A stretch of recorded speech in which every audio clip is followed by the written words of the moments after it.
Hi, everybody, and welcome back to this week's episode of Pro-Spectives, where I, Jessica Provencher, the managing broker of Pro Homes Group with Laird Realty Partners, interviews other local entrepreneurs, business leaders, and community leaders to talk to them about leadership, entrepreneurship, and the biggest lessons they've learned. Today, I am super excited to be here with Aprille Barker. She is a freelance what's it called? Paralegal, freelance paralegal. Where am I going with this? It's all I could think. The word didn't come. I'm actually getting very worried about that. I am losing words all the time. It's probably called being overextended. Okay, yeah, it probably is. Anyway, Aprille, welcome and tell us a little bit about yourself and your business. Yeah. Thank you so much for having me. I really appreciate it. So as you said, my name is Aprille Barker, and I have been a paralegal for over 30 years. I've worked in so many areas of the law. I've worked in family law. I've worked in criminal law. I've worked in civil litigation. And as of recent, I've done probate and estate planning. And probably about 12 years ago, I kind of like moved on a little bit and decided what is it that I really wanted to do. And so I worked with a couple of attorneys and then decided, I think I want to be a freelance paralegal. I think I really want to contract. So I decided that's what I was going to do when I opened up a contracting business back in 2018. And I also decided I was going to go back to school and get my master's. So I figured it was the best of both worlds for me, where I could actually contract with some attorneys, but also really focus on my master's degree. And that's what I did. And then when I graduated, I stayed on with the attorney that I was contracting with, and that it was, a wonderful experience. I learned an awful lot in probate and estate planning because before I was dabbling in it, and this time around for the past 4 years, I was really immersed in it. And I learned an awful lot. And she decided that she wanted to she was still going to continue to practice law, but she wanted to become of counsel and decided to close down her firm. So that made me decide, okay, now what do I want to do? Where do I want to go forward from here? And my whole thing is I really, really enjoy helping the average individual. So someone who they're called pro se litigants, so individuals who go to court and represent themselves. They don't necessarily need or want to hire an attorney. And that's where I've decided I wanted to develop a whole new niche and help the average person. So let's just say somebody wanted to file a guardianship over a minor, and they don't, it's going to be very simple and very basic and not a whole lot of work involved. So I can actually help them navigate and make sure that they have all the appropriate forms filed, explain to them how to use Turbo Court because it's all e-filing, and also make sure that they have all the proper forms completed. Because I think having someone like myself, I'm not an attorney, and I make sure that the client understands that I'm not an attorney, and really what I'm doing is I'm taking the information that they provide to me and helping them put it into their form, because sometimes it can be a little bit intimidating. So that's what I'm doing in terms of like the court process. I can help with that. I can help with petitions to annul on criminal cases. I can do a petition for estate administration, for probate. I can even help individuals who are going through a divorce navigate the forms through a family court. And I can also help with individuals who are maybe do small claims. So if somebody may owe them money and they need help with that, I can help with that. Or conversely, if someone's been sued and they need help to develop how to figure out a response, I can help them with that as well. And again, it would be me taking the information that they're giving to me and helping them, appropriately place it into the forms that are going to be e-filed with the court. And in addition to that, I can also do other things outside of the court process. And one of the things that I've been actually really involved with lately is deeds. So, like, for example, I just helped a gentleman. His wife was not on his deed, and he decided she should be on the deed. So I prepared that with him, and that was easy peasy. I can do that, no problem. And then I also can help with basic estate planning. And with the basic estate planning, if the individual wants a trust, I can help with that, but very basic trust information I can do. Wills, durable power of attorney for financial matters, and durable power of attorney for healthcare. And if there is a trust and you have property, you can actually take your deed and transfer it out of your name and put it into the name of the trust. And that's something that I can help with. And I actually have somebody on the side who I provide the deed to proofread it, because we want to make sure it's 100% accurate. Yeah, it really sounds like you've taken, so attorneys can charge a lot, Yes. and even for the smallest things. And then you have like the online, like fill out this form, but nobody's really helping you. And you've kind of found a middle ground where it's like, hey, listen, you don't need to spend $1,000 an hour with an attorney, but also maybe somebody you want, kind of an advisor or someone to help you, like, okay, this is what this means, this is etc. For example, I think about, and it's not to say that people are unintelligent, that's not what I mean, but there is language, right? In my career field, there's certainly language that is sort of like language of the trade, you know, where somebody else, maybe that phrase means something out in the world as opposed to here. So, for example, we have in the state of New Hampshire a disclosure that's required from the seller.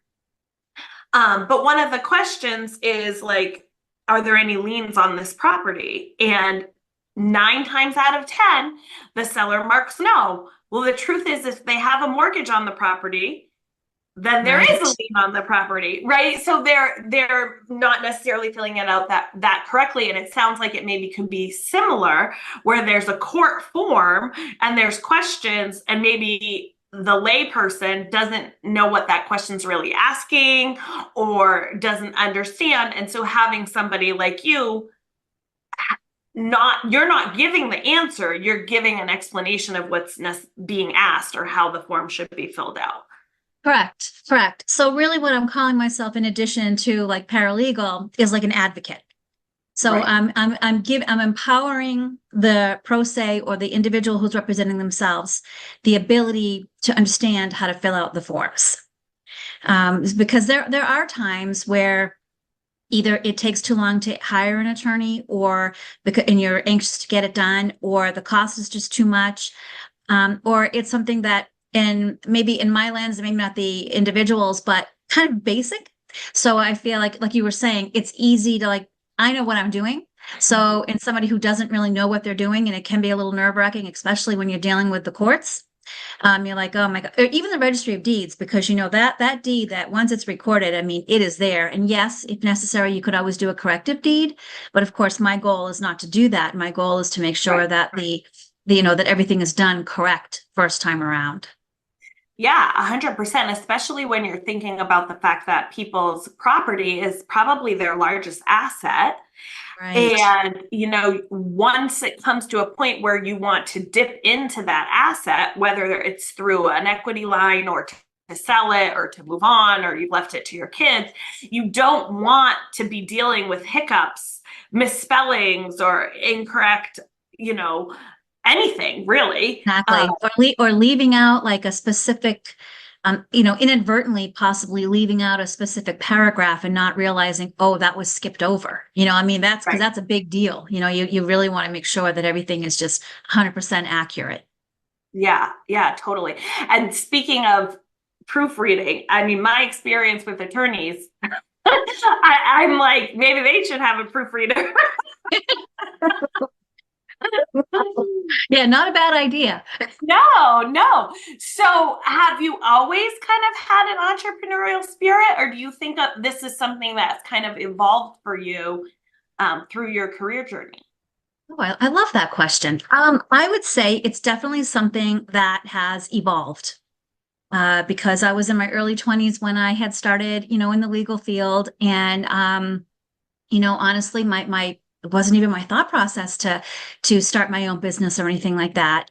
But of course, as you get older and things change and you learn and you make mistakes and learn from your mistakes and all of that. I finally decided, you said, you know what? I think I can do this. I know what I'm doing. I feel confident in what it is that I'm doing.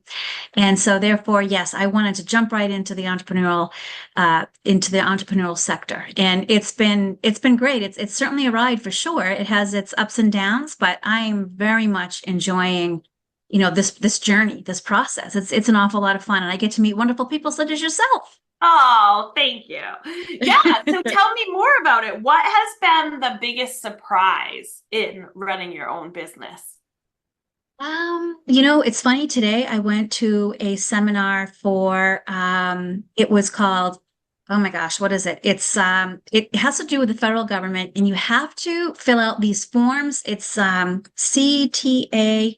Oh my goodness, I can't remember the the letters. Anyhow, it's something that you have to fill out as a business owner. So finding out these forms you got to fill out that you didn't even know you had to fill out. So some things like that. It's like, oh, I didn't realize I had to do that. Mm-hmm. Figuring out like, oh, you should be insured. Okay, so I'm fully insured now. My business is fully insured, and not understanding like the types of insurance that you should get. So kind of like things like that, now it's all settled and it's good, I'm good to go, but it's like, oh, it didn't even occur to me that I might need something like that. So I wouldn't really call them struggles, but I would definitely say it's just something that it didn't even occur to me. Well, and I find it fascinating the things you mentioned because they're kind of in your wheelhouse, right? Right? Like, and so I have these conversations all the time with entrepreneurs, and it's funny to me what comes up, like sometimes it's managing people, sometimes it's managing your time, sometimes it's these things. And so to hear you be like, oh, well, there's forms and there's insurance, those things seem very Right. legal-esque in Right, right. nature. It's so true, but my focus really isn't my focus wasn't like on that part of being an entrepreneur. My focus was on, okay, who can I help and how can I help Mhm. and how can I get my message out there and how can I reach everybody? And it's like, oh, right, there's more to it. You do need to be insured. You do need to make sure that you fill out the proper government forms, to show if you're an LLC. And even though I'm the sole owner and I don't have any employees or anything like that, you still have to have these forms and fill them out. And it never really occurred to me. Sure. And I mean, that's something else you can add to your repertoire of helping other new business owners. Because I know to get the LLC online, even that form, it's like solo entrepreneur. Are you a member? Are you a manager? Like there's these odd questions that when you're not Exactly. used to it, you're like, I don't know. I'm all of those things because it's just me. Right? Exactly. Exactly. Yeah. So, I mean, those are the kinds of things that, I mean, I knew obviously about like how to fill out the LLC form and all of that, and knew some of these other things. Obviously, to set aside taxes when you're when you have your own business and all of that, but just kind of like the other kind of like minutia details that you really don't necessarily think about. Because for me, when I think of entrepreneur, I think of just like the business and what is my business going to be about? What is the focus of my business, and not necessarily some of the other the little details that are obviously very important to know and to have, and it's part of the learning curve. 100%. And you're not alone in that. I think most entrepreneurs, and I meant to mention this when you were first talking, frequently entrepreneurs see a problem in a field that they're already working in and they have a solution. And that's what kind of precipitates the starting of a business. It's like, okay, I've been working in this field or I'm interested in this field, and this kind of struggle just continues to come up. So in your case, I would say like, the finances, or do they really need to hire someone, or not knowing where to go. And then you find a solution and you kind of break up on your own. So you are very focused on the service or product that you're providing, not all this background noise. But the problem is when not done correctly, that can tank your business Correct. if you haven't Yep. done those things correctly. So Correct. Yeah. yeah, I think you should be marketing to all of us business owners. Right? I know. Maybe I can do my own little podcast and say, okay, this is what I know we need to do. We have a checklist here, and we got to make sure that we check it. We check every single thing off. Exactly, exactly. And I think it's also true, many entrepreneurs are kind of very creative thinkers and not great at the structure, the organization, the details that your services could help provide. So much needed. I also, one thing I just love about you is you really come from a place of service. How can I help more people? How can I get my word out to find the people who need me? And I like to think that that's how I build my business too. And it's about service. It's provide, and we both happen to be in service careers, but like serving the client and helping and supporting them. And how do you think that's played into your kind of business development?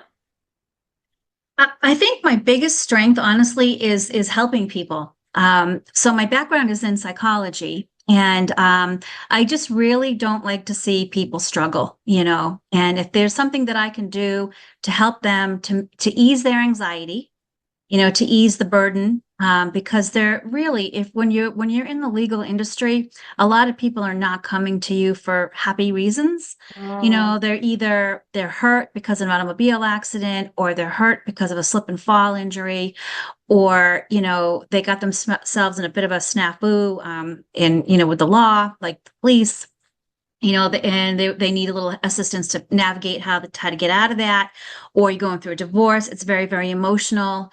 And even probate, it's difficult when you're talking about like your estate planning and who do you want to leave things to? And, I don't want to leave it to this person, but I don't want that person to feel bad. And, how do I navigate that? So my whole thing is to help the client, say, hey, look, don't feel bad. We got this. We're going to help you out. We're going to get you through this. And I'll answer the questions to the best of my ability. And, and we're going to get you the best possible outcome that we can get. Yeah, I love that. I love that. So what do you think has been the biggest struggle thus far? Probably having people understand exactly what it is that I do. Because when I decided to do this, I was talking with a lot of people, and their initial reaction is like, oh, I didn't know, I thought paralegals had to be with lawyers. And so I was like, that's interesting. So there are a lot of states, other states that actually allow paralegals to hang shingle. Wow. And New Hampshire is quite not that progressive yet, but I have a sneaky suspicion that could change. And I think a lot of it is that, there's the fine line. You don't want to step over the line of where you're quote unquote practicing law. Mm-hmm. And so one of the things that I've really been very cognizant about is to make sure that I have disclaimers everywhere. Like you said earlier, having a disclaimer and what all that entails. And so for me, it's like saying, I'm not a lawyer. We're not going to build an attorney-client relationship, but I'm here to help you navigate through your documents, whatever they may be, whether it's through the court or whether it's through estate planning, and to come across that hurdle to show exactly what it is that I do. Because I think there's a misunderstanding in some people's minds as, oh, well, what can a paralegal do? And really what it is if I were working for a lawyer, I'd be doing the same thing, pretty much the same thing, except for, of course, if I was working for a lawyer, I could go in and ask questions. But with that being said, as a freelance paralegal, if I feel that I am like in a spot where a client is really asking me specific questions, I'll say to them, I think we need a timeout here, and I think we should maybe consider having you consult with an attorney. Right. So I feel like I know where that line is, where the line in the sand is, and say, we're getting in territory now where I feel like I'd be giving you legal advice, and I can't do that. Right. Exactly. So I'm going to give you a couple of names of lawyers that I know that would fit your need. And I think that's maybe what you should do. Yeah, and I mean, I don't think that that is a problem that you alone have, right? I think that when, as an entrepreneur, when you're solving a unique problem and you're maybe new, like especially when it's like a newer service or something, explaining or differentiating what you can help with, changing the cultural mindset, that's a part of all Right. of our marketing job. Am True. I properly articulating to my ideal client what it is I can do for them? Right.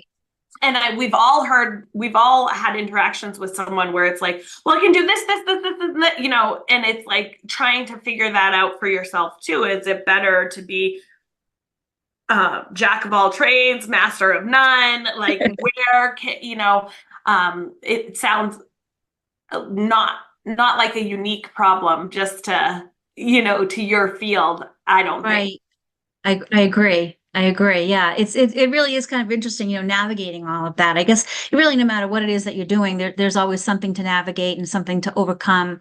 And like you said, I mean, really problem solving. And that's kind of what we are as a service industry, right? Is Yeah. really doing a lot of that problem solving, and whether like in your position being a realtor, what that means for you to problem solve, and for myself having people with forms or other documents that needed to be prepared. There's a lot of problem solving involved with that. Well, and it's very similar to like what I say. The average person maybe buys or sells a couple times in their lifetime, and I'm doing it 5 times a month. And it's the same with you. It's like, Right, how often are people getting divorced? Hopefully, not more than once. Hopefully, never. You know what I mean? right, right. But when you're in that emotional, you want someone who does this on the regular. Same thing with, I know that when we did our estate planning, it was way more emotional than I thought. I thought like, oh, we'll go in, da, da, da. But they're asking you questions about, what happens if your spouse dies? What happens if you die? What happens if that those aren't necessarily things that you think about every day. And it's emotional to think about your children or your loved ones without you. Exactly. Um, Yes. so to be able to say, well, what do most people do, or what do you recommend to someone who's doing this and dealing with this regularly, is super valuable, I think. Hmm. Yeah, I agree. Yeah, it is interesting. So, like for example, if I'm doing estate planning, I will send the client a questionnaire so that they can be before we meet, so that they have an understanding of what it is that we're going to be talking about, so that they don't feel completely like, oh my gosh, I'm like in the dark. I have no idea what to even think about. So this will give the client an opportunity to really think long and hard about what it is that they want.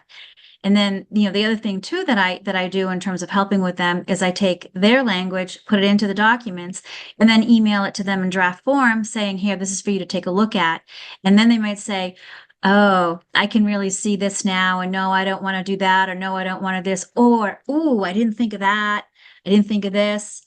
So it is a bit of a journey. It is a bit of a process. Yeah, 100. Yeah, absolutely. And yeah, it's that same thing of figuring out what it is they want. Like, these are your options. And also, what, as I was thinking, it's like you don't know what you don't know.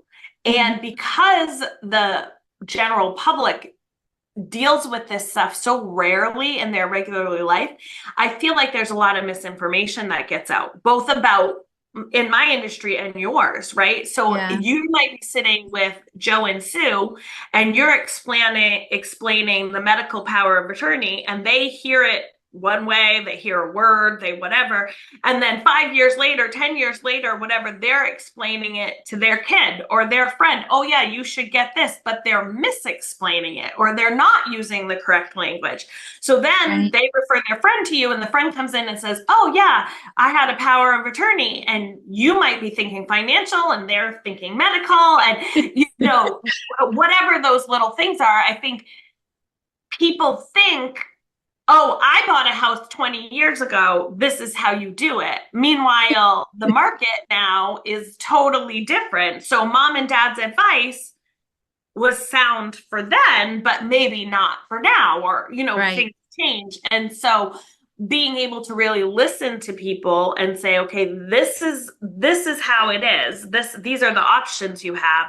and then empowering them to make the choice that's right for them today, not 20 years ago, not 20 years from now.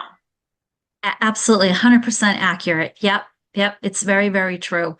And then also, if somebody brings in their documents from previous, they'll want to know like, oh, well, I already had a power of attorney and it's like, well, that's okay. Because with your financial power of attorney, there's a spot where we initial saying you're revoking any other, powers of attorneys that you have. And I also highly recommend that once your documents are completely signed, that you destroy your previous documents, because you don't want to be like, okay, even though there's a date on them, some people will say, well, I like this document better than this one, you know, so it's better to destroy, previous estate planning documents and just maintain your one set.